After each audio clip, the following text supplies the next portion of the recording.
me. It's lovely to see you here. I'm Jane Boyer. I've curated the exhibition. This is Marcia Teusink. Did I pronounce it? Yeah, Marcia Teusink and David Minton, two of the artists in the exhibition. Nigel and Ginno, unfortunately, weren't able to be here with us. I think sort of the main question sort of on everyone's mind was how did this exhibition come together? So I'm just going to start there and kind of give an explanation of what was in my head when I put this together. Some of you know I'm doing a PhD at Anglia-Ruskin University, and I'm part of a reading group with my supervisor and 3 other colleagues. And we read a short text called The Neutral Sessions by Roland Barthes and Rosalind Krauss. She wrote the introduction to this essay. And it's fascinating sort of discussion about what is neutral and the qualities of neutrality and how the neutral functions and what actually underpins and underlies the neutral. And it was quite a fascinating discussion, particularly because I don't really care for Roland Barthes. So it was fascinating for me to find an essay that I did actually enjoy, and it resonated. So that was in my mind when David approached the gallery with his 3 pieces and wondered if he might be able to have an exhibition. And so we started to think about this and talk about this, and this is what we've come up with. We knew that we wanted to have other artists with David. Do you want to know why? You tell me. I'm not sure I can say why, actually. I think the reason why was we felt that there was a lot going on in your work that would be easier to comprehend if it was in dialogue with other work. I think it's the easiest way to put it. Yeah, okay. You're just happy to be here. So that meant then trying to find other artists that would go with David and that would talk with his work. I knew Nigel, but we had never met. We'd only communicated through social media. And we have been communicating, gosh, for about the last 3 or 4 years. And Nigel immediately came to mind. So I contacted Nigel, he was up for it, so we had 2 artists, that was good. And then I looked to other platforms and areas where I'm connected, particularly Point in Line, which is a lovely social media outlet for discussing art, and that's where I found Marcia and Jack. Actually, I think I found Jack on Access Web. So everyone was interested and they liked the concept, and these are the works that we've chosen. And it's all based around this essay of the neutral. And you had a really interesting question for me, but I think I want to ask you all a question first, right? So we're just going to chat. I have prepared a few questions for them, and we're just going to talk. And if you have any questions or if you want to make any statements, feel free to join in. Just say. It's just yes, do. Sorry. Before we get started. I know you're about to start the conversation, but I don't know anybody else, but I haven't read that essay with Krauss and Barthes, so probably a really unfair thing to ask of you, but is there a way in which you can précis that into a succinct sentence? Yes, I'll try. Because the idea of the neutral is, I suspect that discussion is quite specific as opposed to a sort of more common usage of the term, which I think would be helpful Yes. to get an angle on. He starts with sort of a general kind of usage in thinking of it in general terms, and then he really sort of starts to dissect it and pick it apart and get into other aspects of it, a lot of which are language-based. And I won't go into that because, frankly, I struggle with that. I think maybe I should just read this first bit, if you don't mind sort of my reading. Okay, so Rosalind Krauss, writing the introduction, she says, as Barth has promised in his lecture, with which he inaugurated his assumption of the chair of literary semiology at College of France, he would pursue the phantasmic teaching, one based on the comings and goings of desire, which the teacher endlessly presents and represents. I sincerely believe, he continued, that at the origins of teaching such as this, we must always locate a fantasy which can vary from year to year. But the fantasy on which Barth's penultimate course, the Neutre, is based did not vary from year to year. It held steady, rather over the trajectory that took him from writing degree 0 with a 0 degree, an early version of the Neutre, which is French for the neutral, through all the rest of his books. Perhaps its most touching statement is to be found in Roland Barthes by Roland Barthes, where Barthes traces his mature commitment to his domain back to the impulses of his early childhood, so that even while playing a version of tag in the Luxembourg garden, his inclination was to neutralize the exercise of power, which rules an opponent out. And then this is a quote from Barthes about this. When I used to play prisoner's base in Luxembourg, what I liked best was not provoking the other team and boldly exposing myself to their right to take me prisoner. What I liked best was to free the prisoners, the effect of which was to put both teams back into circulation. The game started over again at 0. In the great game of the powers of speech, we also play prisoner's base. One language has only temporary rights over another. All it takes is for a third language to appear from the ranks, for the assailant to be forced to retreat. In the conflict of rhetorics, the victory never goes to any but the third language. The task of this language is to release the prisoners, to scatter the signified, the catechisms, which may or may not make it any clearer. Sorry, can I pause a little bit more? Because I think one of the things about this is, and it was clear in my head a minute ago, but it does seem to me that what Barth is talking about is talking about uncertainty, about the question. It seems to be a situation like this is to do with. Let me go back a bit. What often happens in discussions and talks about things, people have a point of view and they defend it. They talk about something. Yes, but this is what. But Barth, in a sense, implies that it's the question that's the more important than the answer. So that throughout a situation like this, what we're in a sense here for is to find out what we don't know and look at it, rather than find things out, if you see what I mean. So that your question about can you put it in a nutshell is not answerable, but you might find bits of the nutshell in the way. Right. And I think that there has to be some sort of faith in the conversation to either succeed or fail on those lines. You know, we don't know what the answers are yet, but we might have a little bit of an idea when we leave. So, and in fact, when you read his text, he doesn't just make an argument and kind of continue his argument. He kind of gives continuous examples that might be getting closer to the idea that he's trying to explore without ever kind of, his whole thing is about not defining something perfectly and closing it off. Exactly. Kind of showing it's a little bit like this, it's not like that, it's a little bit like this, it's not like that, until you might get a little bit closer to this idea. Exactly, that's it exactly. Let me read one more paragraph, and this is, again, Rosalind Krauss. And I think this is the succinct part. Indeed, Barth was obsessed by the great game of powers of speech, a word that I can't pronounce, that impelled his interest in semiology's analysis of these same powers.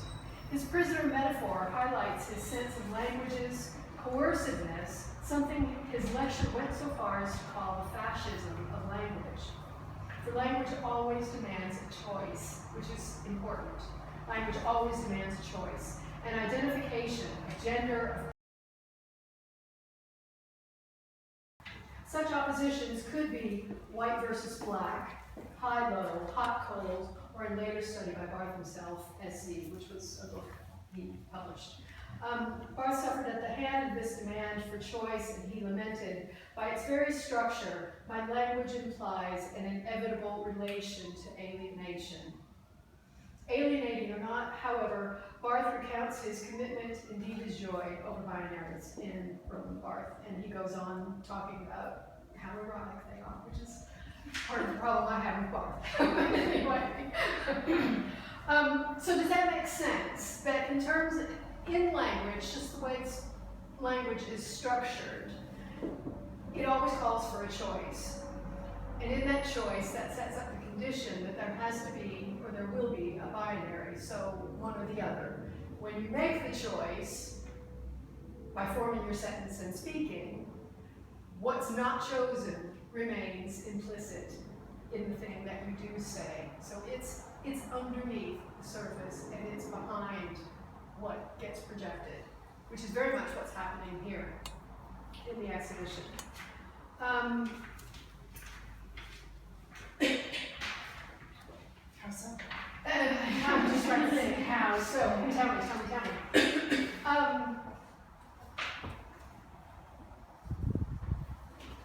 You had asked me a very interesting question. I'm going to read this, and I'm sorry to read all this. I suppose I would be interested in hearing your ideas of the neutral indistinct, binary, neutral / indistinct. As in, what's the difference between not taking a rigid position versus vagueness? They seem so close, but so different. We're seeing the negativity coming out of strong dogmatism at the moment. We are indeed. I think the first thing is that Barth,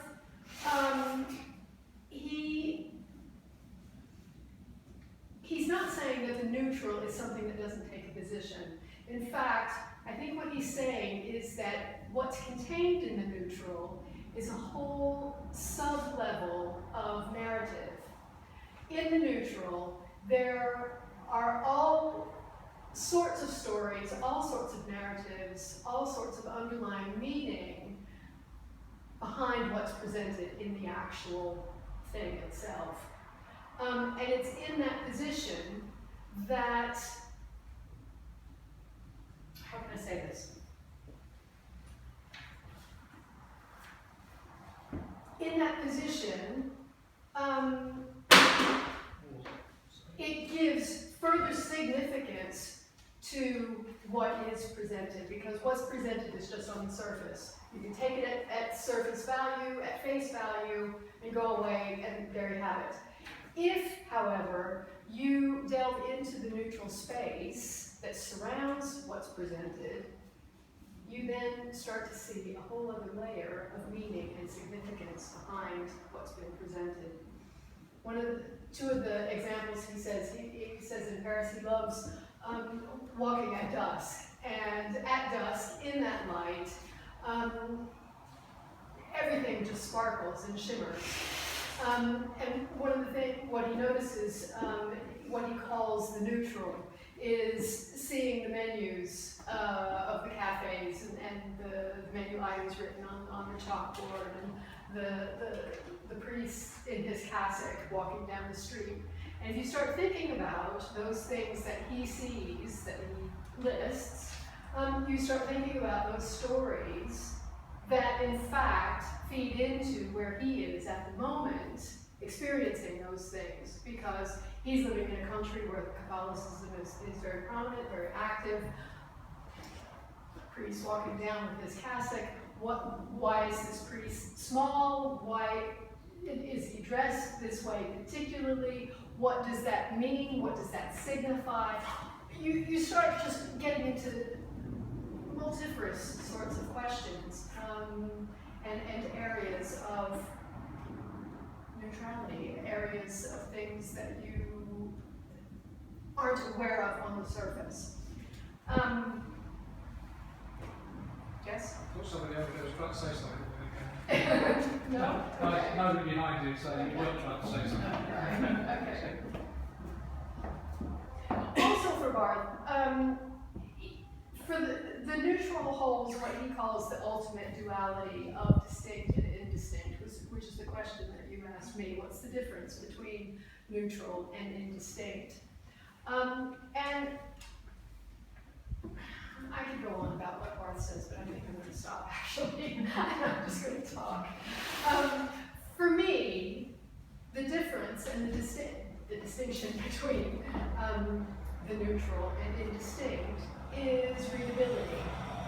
So in the neutral, there are, as I said, just so many underlying stories and narratives, whereas indistinct gets into the undifferentiated.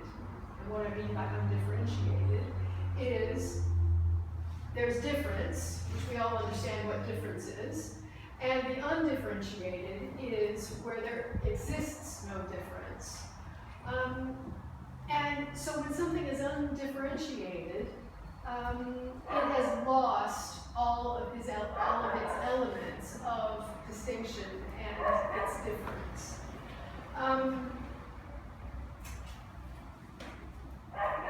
So for me, that's the difference between the neutral and the indistinct, is readability. That the neutral carries the narrative within it, and the indistinct just sort of is settling into nothingness, really. Does that answer your question, or do you have Can more? you relate it specifically to pieces in the exhibition? Yes, David's piece is a very good place to start, actually.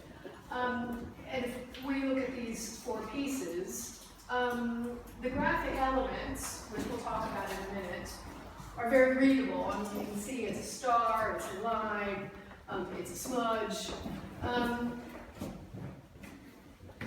That's the inroad into meaning into these pieces. You look at the star and it's like, what's the star mean? Why is that there? Take that away, then you're left with the lines and the backgrounds. Okay, so if you take out the what I'm calling the graphic elements. And so the question is, well, why is the line there? And what's the relationship of the line to the backgrounds? You strip the lines away, which are another graphic element. So you're left with the backgrounds. And what you start seeing is the hand of the artist, particularly in this piece, because this piece was made differently to the other pieces. So then the question is, well, okay, so what was the artist doing? Why are these strokes made in this way? Why, in fact, did he do the background by hand when he did these others in another way? So all these questions start to reduce. You take that away, and if you have to use your imagination, you're just left with these gray spaces, which are neutral, and also start to be indistinct, because we've stripped away all of the graphic elements, all of the things that cause us and allow us to ask questions. The only question that is remaining is, why has the artist made that choice to cover the paper in graphite? There was another thing that came back to me, but what you're saying makes the neutral an intentionally precise thing. It's not neutral in the sense that you might think it is. The neutral is a statement of precision, and it kind of hangs, Which is sort of on the right edge there. Yeah. That seems to me. Yeah. Was there something? No, go on, keep going. No. It just struck me because I thought about the neutral, and the fact that I Yeah. read you about the neutral not being sort of amorphous or indistinct, but actually precise. And in order to remain neutral, to be unaffected, to be there, it had to be an infinitely precise concept, although extremely paradoxical, if you know what I mean. Was there a question about the work? Well, that is a question for your work particularly, because you do have this this duality of precision and not precise, and sort of. I suppose this is where it's sort of the whole thing kind of gets broad. To your question, I did not realize that some of the shapes that I had used, either positive or negative, were seen as graphic symbols. The shapes for me are merely a meaning to an end, a means to an end. The end being the process, or at least part of the process that enables the making. I wish that I did not have to use any form of shape at all, and I also wish that I could work as big as the open air. So, the question becomes how we actually read this piece, because I've had so many people say to me and ask, or sort of mention the fact that these look like Roman numerals. So there's that question of how we then, as an audience, read the work, as opposed to what the artist had intended. And the same question was posed to Jack. Are you familiar with the piece, or should we go look at it? Do you want to go look at it? Can we go look at it?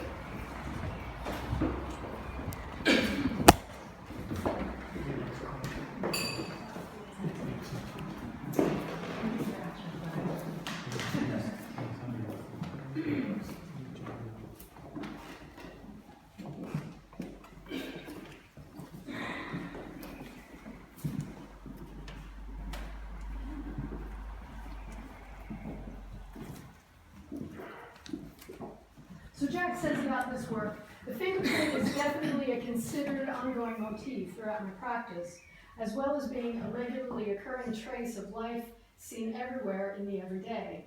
I like it as an obvious analogy for the artist's hand. It may seem to the viewer that if there is a fingerprint in the piece, then they can rest assured that it has been made by the artist. It's almost egotistical and vain in the way that an artist might sign the front of a canvas, my mark. Untitled Stretch I see as a foundation for this line of thought. Here I stretched a canvas with oil-stained hands. The marks were a byproduct of a familiar process and the only thing occupying the surface. It's straight to the point. There's no conversation occurring between varying painterly aspects and no found materials or surface in the piece. With the trust the viewer might instill in the artist here, I look to play on other works and use this to my advantage. The ratio of fingerprint use throughout my work is probably around 50% mine, 50% found. So it's when found surfaces and other marks are introduced, I hope questions of authenticity and authorship arise. The viewer is aware that some marks are found and some marks are the artist's additions. I want the viewer to constantly doubt and question themselves to the point where they consider if it even matters who made the mark. To drop their trust in the artist and to find a balance in the work for themselves and effectively ignore my involvement. Simply put, I try to use fingerprints, seeming traces of the artist, as a red herring. And I thought this was interesting because, in fact, what he's describing here is the neutralization of himself as the artist within the work. And Jack, a lot of his pieces are actually found surfaces. So he doesn't actually, some of the things he paints, or he adds, like the red is, a small amount that he's added to that found texture and glass piece, which has become the structural element for the whole piece.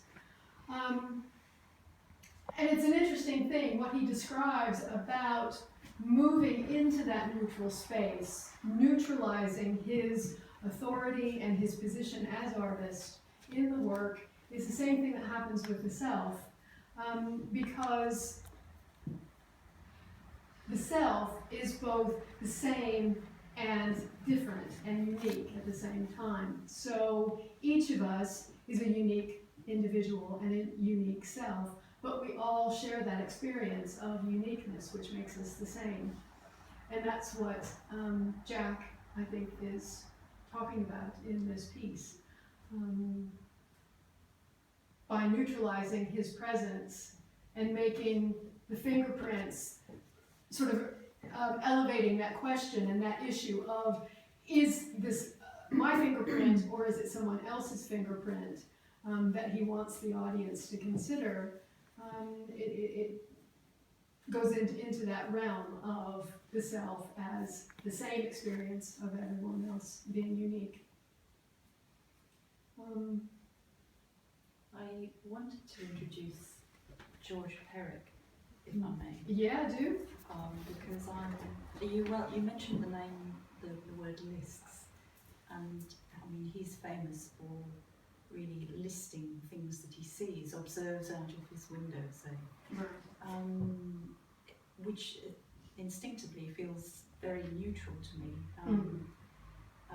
I don't know whether you would agree, and you know how that might link with something like this. Yeah, I think it would. I'm not that familiar with his work, but yeah, I think it would, because it's that whole, what Barth is talking about in his essay is that active observation. And it's in that active observation that, one, his position is neutralized, but also all of the things that would normally go unnoticed that are secondary to whatever is happening in the moment, all of that is neutral as well.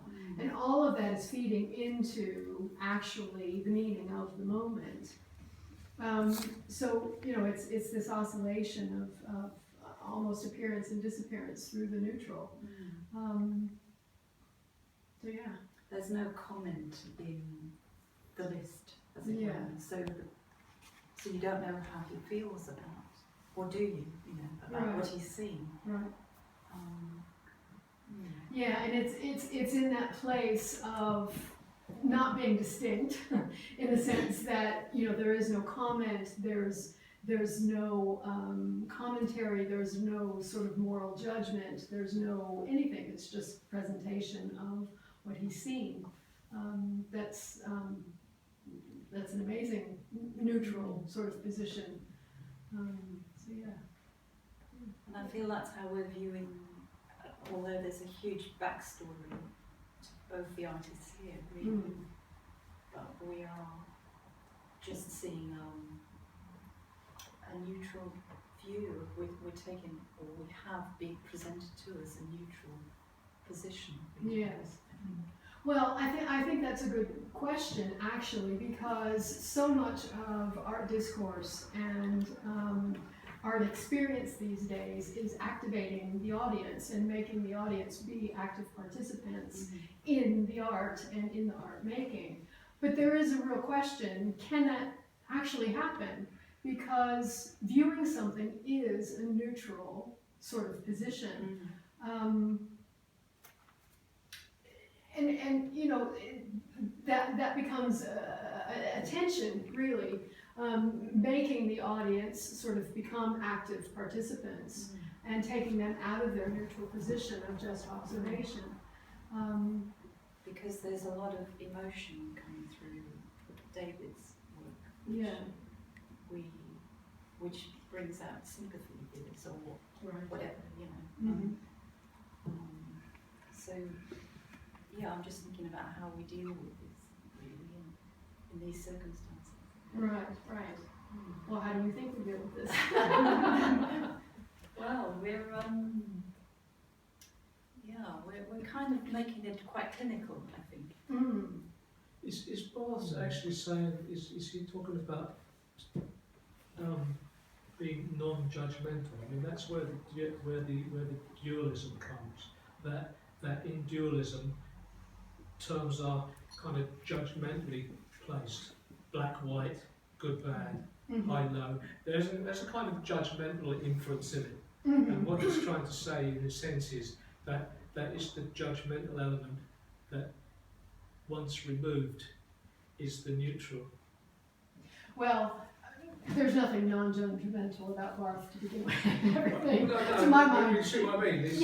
Well, the list is like you were saying, it's non-judgmental. It's a list. It's non-judgmental. The thing is that the binary itself is the neutral. It's once language dictates that a choice be made to communicate, that it falls out of neutrality. Is he arguing against that, though? I mean, is that what he calls the fascism of language? That's what he calls fascism. What he's asking us to do is to reject fascism, basically.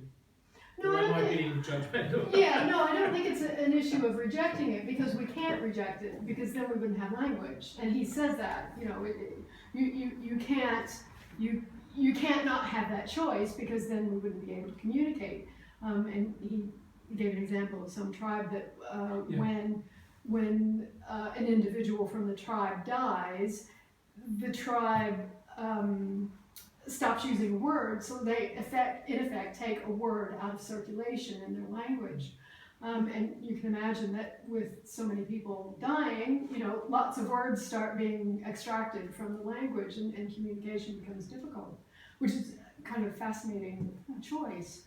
So he's not saying that, you know, to work against fascism. It's not the moral judgment in the sense of a political judgment, you know, in terms of what fascism is, and, you know, we shouldn't live under it. But he's just saying that it's a very dictatorial thing, in the sense that a choice must be made in order to communicate. And he's making the point that before the choice is made, there is a neutral condition, which is the binary. And the two things are linked in this binary structure. And when that choice is made, that falls apart and that comes out. And what the choice that's made is the thing that's active, and the thing that's not chosen remains implicit, and the underlying meaning of the message. So, do you think that this exhibition is sort of kind of saying that that in art you can be neutral in a way that you can't be in language and visual, so that you can actually do that without, if you're not using language? I think it's potentially saying that, yeah, and I'd be delighted if that's the message that gets received, yeah.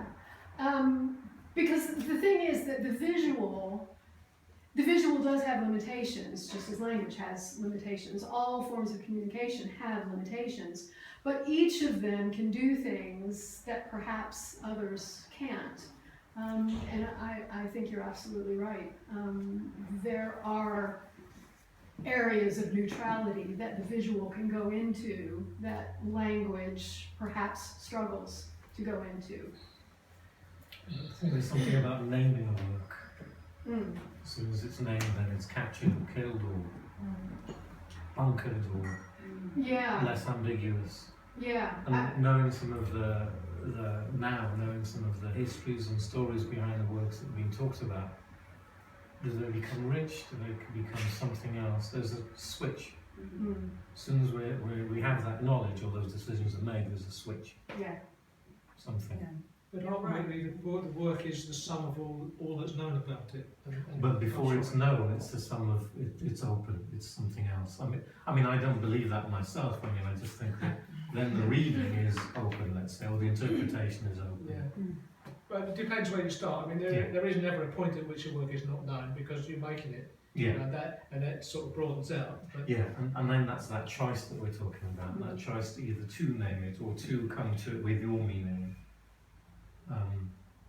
Which is implicit rather than explicit through a title. And non-verbal. Yeah. All of a sudden it becomes verbal. Yeah. Right. Which, but it's interesting to think if there's a way of titling things that doesn't close down the meaning, but opens it up, or allows a bit of room Right. around it. Is there a way to title? I mean, the only Yeah. thing I think So of hard. is Untitled. Yeah. Is Yeah. the most neutral It is, but do you So- like it? Do you No, like it? I hate it. Untitled. Yeah. I feel cheated. Yeah, I immediately get cross when I see that. Yeah. So Untitled 1, Untitled 2. I think there's something. Isn't it? Yes, exactly. I think though there is potential to come closer to an intended meaning using title, Mm. even though there is some closing down or a degree of closing down. Yeah. Maybe there's something, a way of titling that points rather than defines, Yeah. but even then it's, I don't know, becoming specific or Right. pointing to a specific area. Yeah. I think that's maybe potentially more interesting, pointing to a specific area through a different kind of language rather than sunset. Boom, it's a sunset. Yeah. is there an educational thing in this? I hear what you're saying, but it seems to me that as observers, if we go to the title and accept it, that's our first mistake. That the title is, in a sense, an inverted question. is this a sunset? Yeah. Then you're in. Mm. It looks like a sunset. Yeah. But if you go to it with the view that you're not going to believe what it tells you, then that sort of opens everything up, because it will tell you lots of things, or you'll tell it, but whichever direction it goes. So the title is in that sense, the title is misused by the observer if they allow it to tie them up. I mean, I find this in school in teaching, that people look for an answer rather than a question.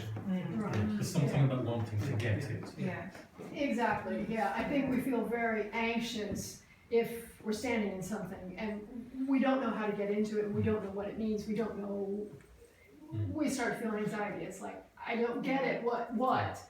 And, you know, looking at the title is often the first way in, or it's the first sort of clue as to, as you say, what questions should you ask about the piece. At least that's the way I feel about titles. Where would the neutral lie in "This is not a pipe" in the Greek painting? Let me think about that. Where would the It's just because of the conversation of titles. Yeah. And I'm still not. Well, I ask it because I'm still not entirely clear about this notion of neutrality. Right.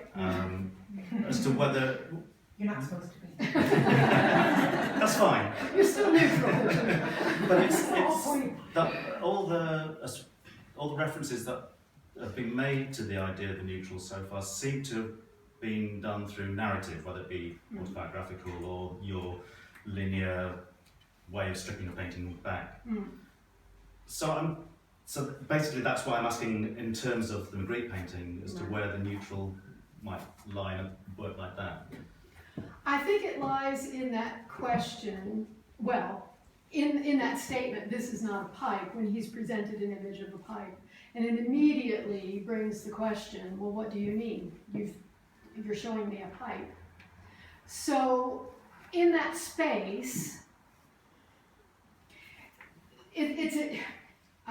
this may sound confusing, but follow with me. It's an implicit binary. So he's saying not pipe, and he's presenting pipe. So you've got not pipe and pipe as the binary. So both of those things exist on the same plane, in the sense that this is the title and this is what's being presented, this is explicit. So then you have to make the choice of what it is he's trying to say, what it is Magritte's trying to say, and what the meaning that he's trying to get at. So he's presented you with the binary, which is neutral, and is asking you then to ask the question and make the choice. Make the language out of this. So I would have understood that as the work's reflexivity. So is it the same thing? I think it's not unrelated. Yeah, Okay. I think it's. I was wondering whether you're trying to find a distinct difference between reflexivity and this idea of neutrality through narrative. Yeah. I don't know if you are or not. No. I don't Okay. think it's different. Okay. I think there are elements of reflexivity that perhaps, well, I think they just go in different directions, perhaps, but I do think that they're very related. And reflexivity. Am I the only one who doesn't know I don't know what that is. reflexivity? Mirroring. Right. Mirroring. Well, So, it's the distance between what's presented and what you see, and how that artwork speaks beyond its literalness. I see, yeah. So, I mean, I suppose in the modernist sense, a Cézanne's reflexivity would be the absence of finishing the painting. It'd be the idea you're looking at the mode of painting, the method of painting, as much as a tree or a mountain or whatever it might be.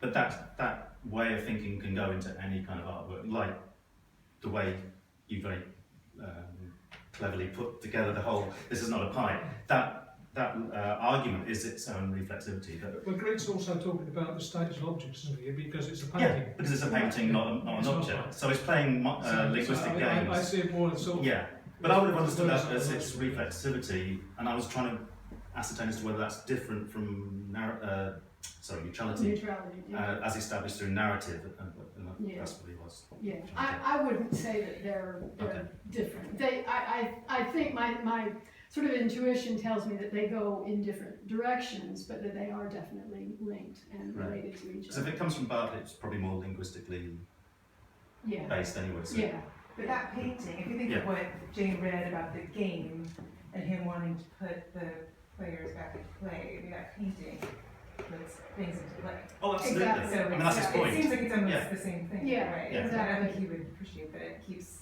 as long as everything's in play, it's not settling into a yeah. position. I think that's an example where the visual is trying to mimic what language does. The Magritte painting is trying to mimic what happens in language. And, you know, Magritte is just so brilliant. Not only is he trying to do that, but at the same time he shows the barrier and the limitation of the visual, and possibly the barrier and the limitation of language at the same time, just by doing that, just by presenting that binary of not pipe and pipe. He shows the limitation of the visual and the limitation Well, the of implicit you language. talk about is there on both sides Yeah, of the equation, which is why it's yeah, it's a great exactly. painting. Yeah. It's, Yeah, so it's the explicit and the implicit there together until you make the choice and rip that apart. And, you know, at that point, then the implicit goes underground and, you know, the explicit stays there. So, but it's the implicit, it's the underlying implicitness that still actually feeds the meaning of the explicit. So it never actually goes away or gets hidden. It's still there, it just is under the surface, and it is having a different sort of an influence, which I think is Barth's point as well. That whatever is implicit in a situation is by no means invisible to the situation.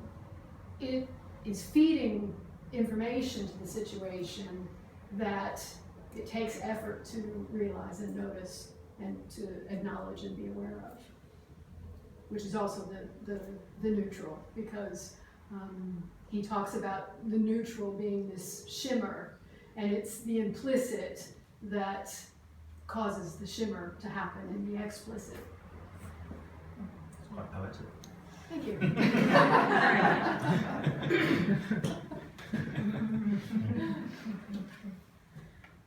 But you didn't call the show The Shimmer. No, I didn't.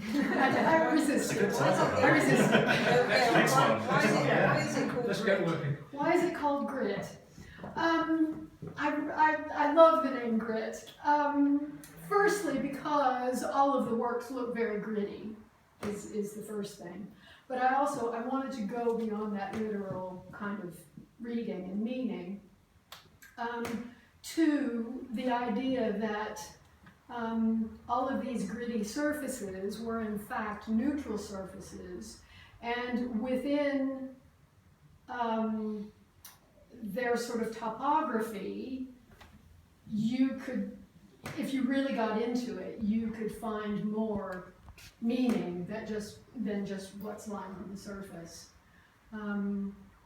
So in terms of Grit as a title, I also wanted Grit to represent this sort of element that in a way has its own neutrality, in a way is neutral, because it has sort of the explicit and implicit at the same time, because what makes it gritty is the explicit on the surface, so to speak, but what makes the topography is what underlies it as well at the same time. Was there a prior title? I'm sorry? Was there a prior title? Was that the second title? Was it? No, actually, I think Grit was it from day one. I sort of Yeah, remember one of those few I sorts can't of remember what it was. Again, with an Yeah. S. True Grit. true. Yeah. Sorry. Yeah. No, it's one of those rare instances where we had the title immediately. Sometimes the titles you really struggle with them. We have an exhibition where we're really struggling with the title at the moment. Been for months. But anyway. Yeah, any other questions about, we should talk about these pieces. These are my favorite pieces. I love these pieces. Talk about those, Marcia. Come on, girl. Give me a break. I don't want to block anyone's view. not sure I have much to say about that. But they're called indistinct, and they're just about atmosphere, really, more like an inchoateness compared to the other things. So to me, they're a little bit like the before and the forming before any kind of formation really takes place. Had you intended them to be hung like that, or was that your decision? Because I love this window effect that you get Yeah. from it, and you feel like you're actually looking beyond Yeah. that. No, that's Jane. I had them in a row, but I quite like them like this. Well, the way they're actually opposite the window as well, you get that Mhm. double kind of. Yeah, and with the dark wall, it Mm. makes them more mysterious. Yeah. What are they? They found objects? No, these are No. just paintings. Okay. Yeah, but they have a surface built up on them. Yeah. Plaster and things, and they're painted with oil.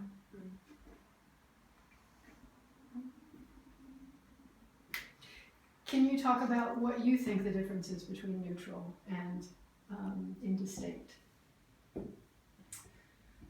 Well, I'm not sure that I totally understand. I haven't studied Bart enough to know exactly what he means with the neutral. So what you've been talking about today with the neutral kind of containing all this stuff is really interesting. But I think when I was asking the question, I was thinking more that, what's the difference between not taking a position as a kind of wishy-washy thing, or not taking a position as a very deliberate, I'm not taking a position, because if I take a position, then I'm creating a binary situation, which seems like so many of the problems in the world are because of that.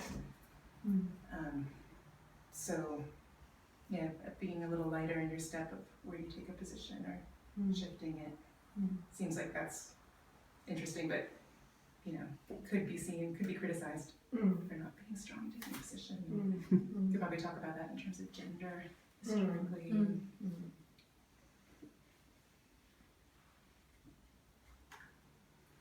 One of the things that I love about difference, the sort of philosophical concept of difference, I should talk without my back to you, is the idea that without difference, nothing is known. You can't know anything, because it's only through difference that we actually know the world and come to know ourselves in the world. And that's what the indistinct is for me, is that it's either returning to that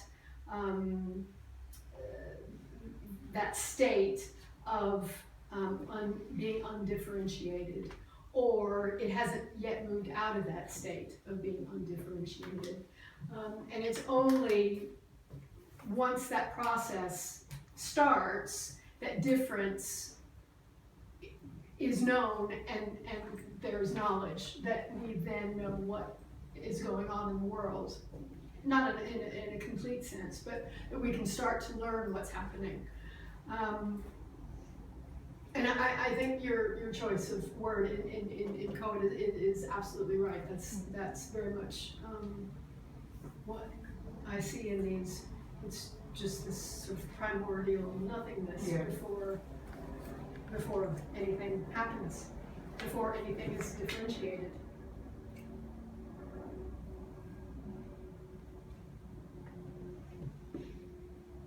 Any other works you want to talk about? Whose is this? I didn't have a look. Whose is that one? That's Marcia's as well. Yeah, let's talk about that one.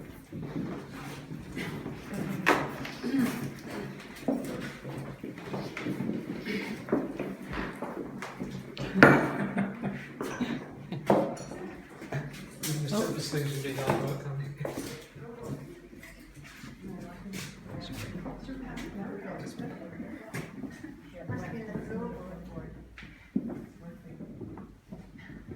Well, I haven't read the part that I made that's really what he talks about. He talks about this one story, he talks about the part, and he talks about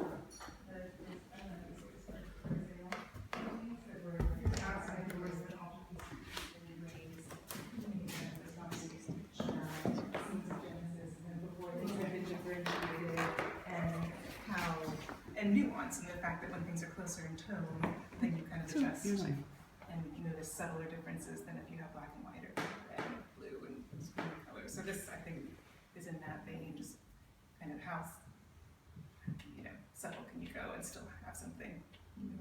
And part of me thinks, well, maybe there's nothing. And then sometimes I think, oh, actually, maybe there is something here.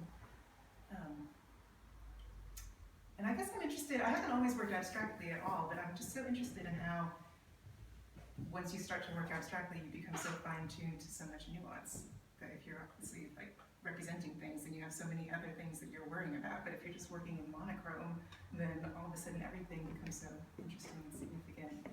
I mean, definitely as an artist, and hopefully as a viewer.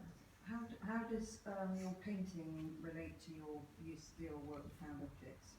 So, 'cause you're doing quite a different thing, really. When you're Yeah. painting something. Do you think? Well, I don't know. I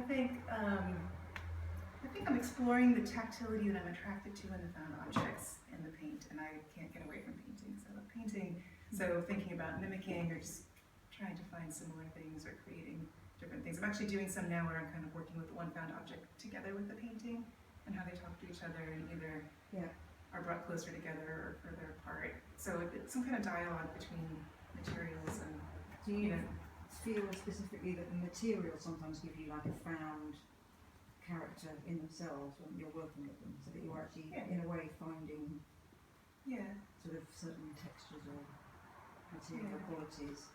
I think so, and maybe choosing them rather than making and thinking them. about time and how time is reflected in materials. It could be over hundreds of years, something that's out in the world, but it could just be in your studio through layering and, you know, a shorter period of time that still suggests wear and tear and But I think a lot of artists, you know, you have like multiple practices going on in your practice, and you're not always sure how they go together. So I'm kind of just trying to think about how they might be in dialogue, but I haven't totally figured it out yet.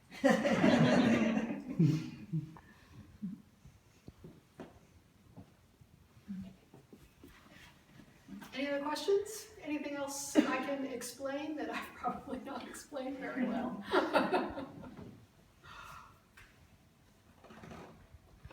You sound better. I'm sorry, I'm a bit reluctant to say it, but one of the problems, maybe a problem that I have, is to do with qualitative judgments. They're not very popular things nowadays. But do you have? Sorry, Marcia, do you find you have works which are more successful than others, or in the sense that your process goes? Is it impossible to make qualitative judgments? And if you do make qualitative judgments, on what basis are they made? You see what I mean? Because there's a taste thing there, and there's a kind of thing of images being of their time, you know. And I'm often talking to artists, they sort of talk about what's in the work, but they don't talk about the work, if you see what I mean. It's just a puzzlement to me, really. I don't suggest there should be a qualitative judgment, but in a sense, we're doing it all the time. We're choosing it, you know, and that's a kind of qualitative judgment. We choose. It's like the binary. We choose one or the other, and that is judgmental. So, how do we know that we're not simply making exercise, sort of tasteful exercises? And I say that about my stuff as well. You know, that we're kidding ourselves that we're doing something. Maybe you have to have an idea of what you're going for to make the qualitative judgment afterwards if it's working or not. So, you know, like I've done loads of these little collages, and a lot of them I would throw out because there's something about the edge quality that doesn't work for me, or there's something about the arrangement that doesn't work. So even though, and actually one of the reasons that I really loved your, when you came to the studio, I think exactly the right ones in a way, because there was still something there that I felt like, you know, either had too hard an edge or something that I felt like I kind of got this particular. It's very interesting what you were saying. It's almost like you're saying that there's a dismissal of aesthetic judgment, that people don't like it, they don't like to admit they're doing it, they don't like to talk about other people doing it. Is that what you were saying? I think there's a core problem there that we deal with the aesthetic and kind of don't notice it at our peril, as it were. Do you see what I mean? I often when you talk to artists about what they do, and they go through some kind of conversation, and at the end of it, what you've discovered is that they make things that they like. Yes. You know, Should we be ashamed of that then, do you think? I mean, no, it does seem to me that there's a disjunction between what we think we're doing and what actually happens, you know. And I don't have an answer to that. It puzzles me, that's all. It worries me. I've been trying to answer this question for about 4 years with David. David and I have talked about this. I think it is important to have an intention, like you were saying, to know sort of where you're going and what it is you're trying to achieve, why you're doing it.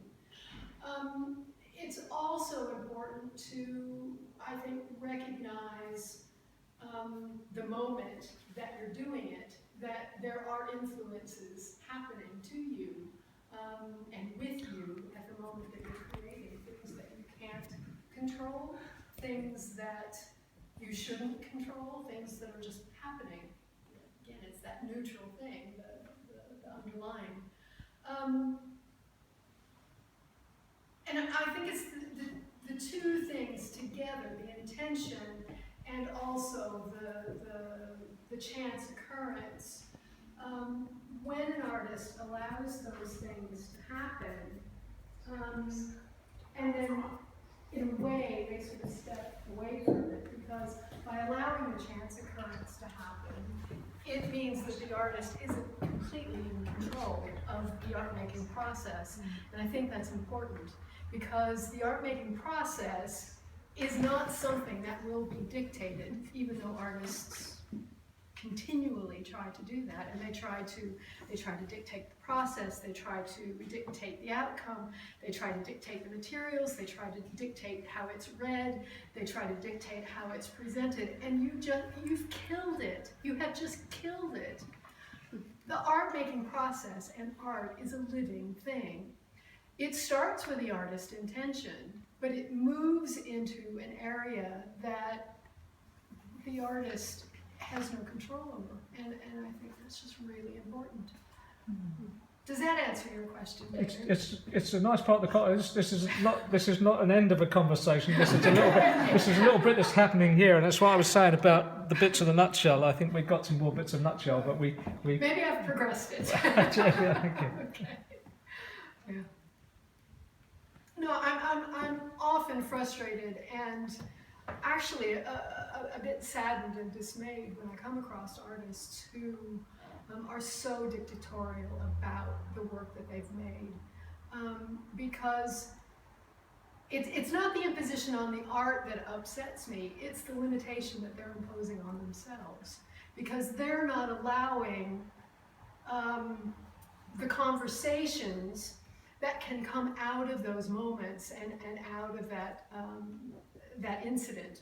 They're not allowing themselves to experience those conversations. There's one thing that's quite relevant, that is that when you're as an artist, you get other people to make your work, that is suddenly becomes something that is not happening in your work anymore, because you have to tell somebody else exactly what to do.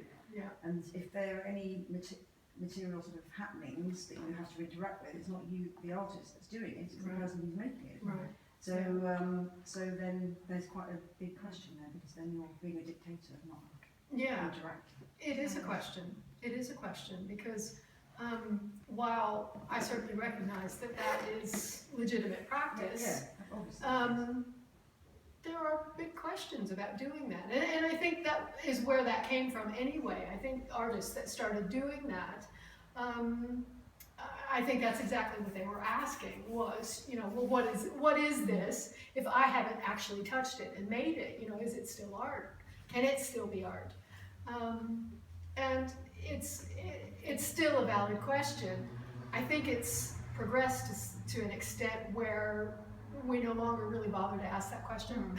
And that's But it's still important, because it is something that does happen when you're making something. Yeah, absolutely. Absolutely. I think there's also something about education. Maybe there is a pressure to have the answer. You are the artist. You should know. Yes. And actually, even looking at my son's GCSE art, and he had to know what he was doing before he started. Yeah. So I had to then follow through and do exactly what he was supposed to do to get to where he decided he was going before we started. And I thought that was not the way that people normally make art. Yeah. So it seems really weird. Yeah. But, There's something like having to be validated externally.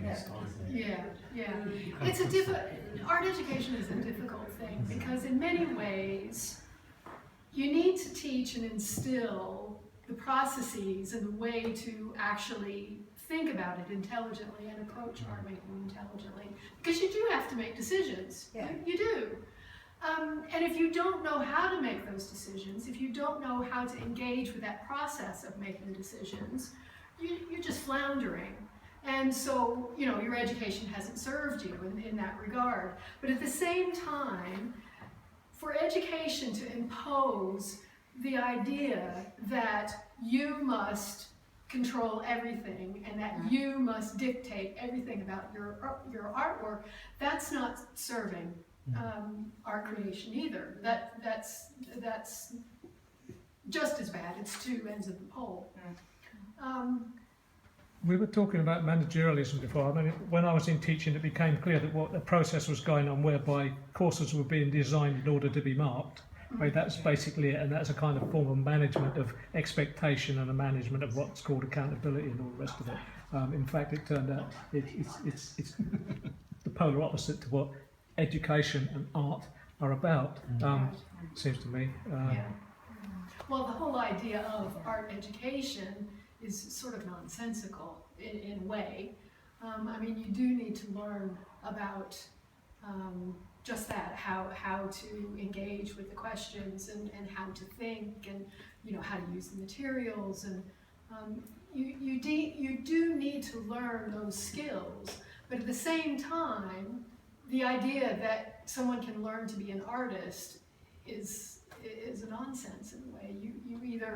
You either have that capacity and that tendency, and then you can learn the skills, or you don't, you know, and that goes to how your brain is wired, and, you know, just simple sort of physiology. But, yeah. On that bombshell.